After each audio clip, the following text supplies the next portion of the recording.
Katika zile siku mbili ambazo tulikuwa tuna mashindano ya Sekafa wazee, ni tournament ambayo imeweza kushirikisha nchi kadhaa za upande wa Sekafa, lakini kuna nchi moja ambayo ni ya Benin ilikuwa kama mwalikwa baada ya nchi ya Kongo kuweza kushiriki. Sisi kama chama cha soka Arusha mjini tunayaunga mkono mashindano haya, na ukizingatia ni mashindano kwa ajili ya wazee umri kuanzia miaka 35 na kuendelea. Maana yake yanawapa platform wao wenyewe kuweza kunetwork na kujuana, kwa sababu ni wanashirikiana, ni nchi kadhaa ambazo wamekuja kushindana katika mashindano hayo katika hizi siku mbili ambazo wamekuwa hapa. Kwa wao wenyewe ni kutengeneza network.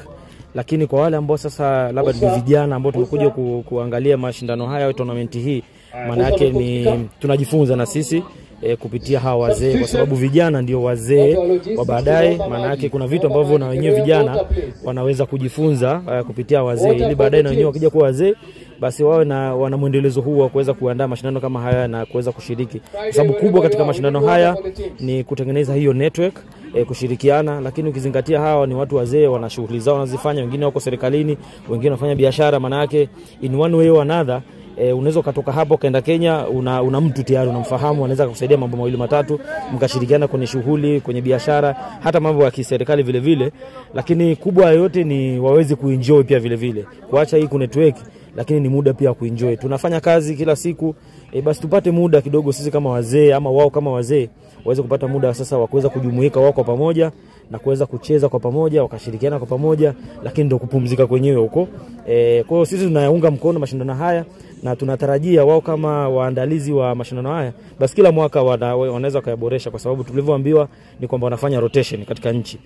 Mwaka jana walifanyia Uganda, mwaka juzi walifanyia Kenya, this time imeangukia Tanzania. Huwezi jua mwakani watakwenda wamepanga wapi, lakini wanafanya kwa rotation.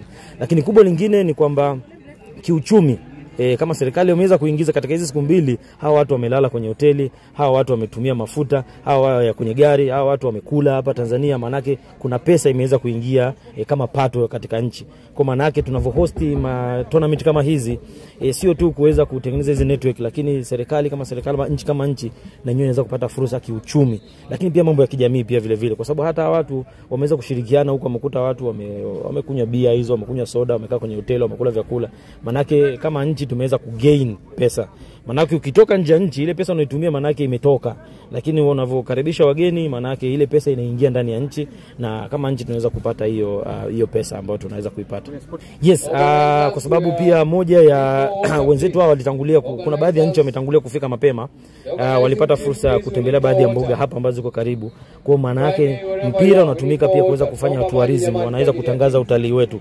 Maana yake na ni jambo ambalo tunaweza tukawashauri wenzetu wanafanya tournament kama hizi waweze kuwapa muda mzuri wa kutosha, na wakaandalia wale wageni waweze kuweza kutembelea hizi mbuga, na sio tu waje wenyewe ndio wajitafutie maeneo, lakini wale ambao wanafanya hosting basi wao ndio wanaweza kuwapa ile package. Bana, ukija Tanzania basi bana, kuna maeneo haya ya karibu unaweza kuyatembelea na kwenda kujifunza na kuweza kujionea hizi mbuga ambazo tuko nazo. Arusha tumebarikiwa sana na mbuga za kitalii, tumebarikiwa sana. Kwa hiyo tutumie fursa hii ya hizi nchi ambazo wanakuja, basi na wenyewe waweze kupata fursa either kabla wakaenda ama baada ya tournament, basi wakaenda kuzitembelea mbuga zetu.